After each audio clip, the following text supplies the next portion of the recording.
किसी गांव में एक साधु रहा करता था। वह जब भी नाचता था तभी बारिश होती थी। इसलिए गांव के लोगों को जब भी बारिश की जरूरत होती तब यह लोग उस साधु के पास जाते और उनसे अनुरोध करते कि वह नाचे, और जब वह नाचने लगते तो बारिश जरूर होती थी। कुछ दिनों बाद 4 लड़के शहर से गांव में घूमने आए। जब उन्हें यह बात पता चली कि किसी साधु के नाचने से बारिश होती है तो उन्हें यकीन नहीं हुआ। शहरी पढ़ाई लिखाई के घमंड में उन्होंने गांव वालों को चुनौती दे दी कि अगर हम भी नाचेंगे तो बारिश होगी, और अगर हमारे नाचने से बारिश नहीं हुई तो साधु के नाचने से भी बारिश नहीं होगी। अगले दिन सुबह सुबह गांव वाले उन चारों लड़कों को लेकर साधु के कुटिया के पास पहुंचे। गांव वालों ने साधु को सारी बात बताई। फिर उन लड़कों ने नाचना शुरू किया। पहले लड़के ने नाचना शुरू किया। आधा घंटा बीत गया।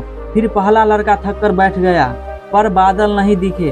कुछ देर बाद दूसरे लड़के ने नाचना शुरू किया और 1 घंटे बीतते बीतते वह भी थक कर बैठ गया।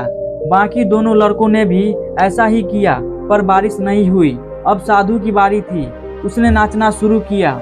1 घंटा बीत गया, पर बारिश नहीं हुई। साधु फिर भी नहीं रुका, वह नाचता ही रहा।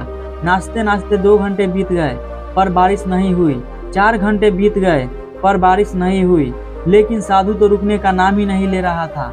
धीरे धीरे शाम ढलने लगी कि तभी बादलों की गड़गड़ाहट सुनाई दी और थोड़ी देर बाद जोरों की बारिश होने लगी। यह देखकर चारों लड़के दंग रह गए और तुरंत साधु से क्षमा मांगी। फिर चारों लड़कों ने साधु से पूछा, बाबा भला ऐसा क्यों कि हमारे नाचने से बारिश नहीं हुई और आपके नाचने से बारिश हो गई?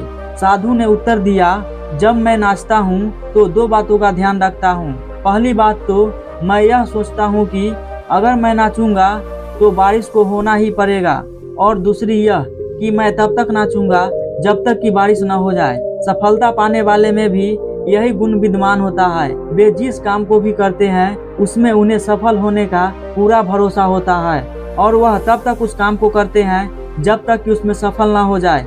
इसलिए अगर हमें सफलता हासिल करनी है तो इस साधु की तरह ही अपने लक्ष्य को प्राप्त करना होगा।